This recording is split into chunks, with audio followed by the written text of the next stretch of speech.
আসসালামু আলাইকুম। আপনাদের অনেকের কমপ্লেন থাকে যে ভাই আমার মিটারে অল্প ব্যবহার করেও বিল বেশি আসে, এবং আমরা বলি যে আপনার মিটারের নিউট্রালটা ঠিক আছে কি না একটু ইলেকট্রিশিয়ান দেখান। এজন্যই বলি আজকে আপনাদের দেখাচ্ছি।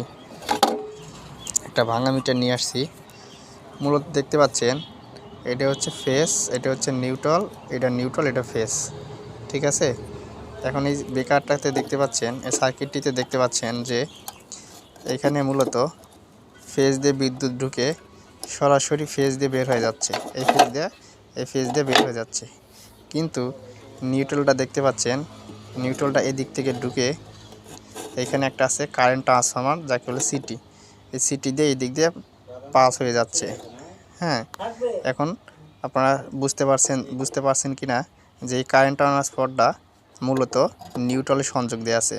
এর জন্য আপনাদের বারবার বলি যে আপনারা নিউট্রাল সংযোগটা আপনার বাসায় ঠিক আছে কিনা বা বাইপাস আছে কিনা এটা একটু লক্ষ্য রাখুন। আপনার নিউট্রাল বাইপাস থাকলে আপনার কারেন্ট বিলটা অবশ্যই বেশি আসবে। ফেজের সংযোগে সমস্যা নেই। ঠিক আছে, ধন্যবাদ। আসসালামু আলাইকুম।